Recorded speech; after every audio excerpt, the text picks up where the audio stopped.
On raconte souvent que certaines histoires commencent par un coup de chance. La mienne, elle, a commencé par un simple courriel.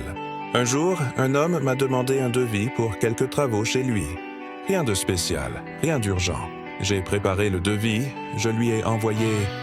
Mais je n'ai jamais reçu son adresse, ni d'autres instructions. Je me suis dit, il a sûrement changé d'avis. Alors j'ai laissé tomber. Mais la semaine suivante, quelque chose d'étrange est arrivé. Un virement. Puis la semaine suivante, un deuxième. Puis un troisième. Chaque semaine, sans faute, le même montant, sans message. Sans appel, sans aucune explication. J'ai essayé de le joindre encore et encore. Par courriel, par le même contact qu'il m'avait donné, mais pas une seule fois il n'a répondu. Les semaines sont devenues des mois.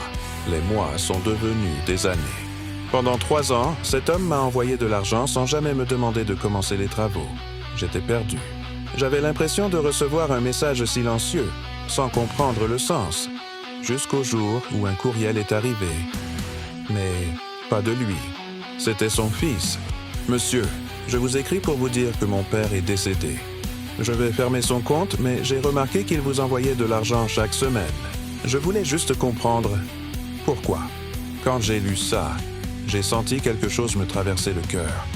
Le fils m'a expliqué que son père vivait seul, que les tâches de la maison étaient de plus en plus difficiles pour lui, et qu'il avait peur qu'après sa mort, personne ne continue à s'occuper de ce qu'il avait construit. Il ne savait comment demander de l'aide. Alors il m'a payé à l'avance, sans adresse, sans explication. Comme si il voulait juste être sûr que quelqu'un s'en occuperait quand il ne serait plus là. Et c'est là que j'ai compris. Cet homme ne m'avait pas payé pour un travail. Il m'avait confié une partie de lui. Son dernier souhait, son dernier geste de confiance. Alors j'ai pris une décision. J'ai remboursé son fils. Chaque centime reçu pendant 3 ans. Et je lui ai dit, « Votre père ne m'a pas engagé pour de l'argent. Il m'a fait confiance, je prendrai soin de ce qu'il m'a laissé, gratuitement. Parce que certains contrats ne se signent pas avec de l'encre. Ils se signent avec le cœur. » Le fils a pleuré, moi aussi. Et ce jour-là, j'ai compris une chose. Certaines rencontres ne durent qu'un instant, mais elles laissent une trace pour la vie.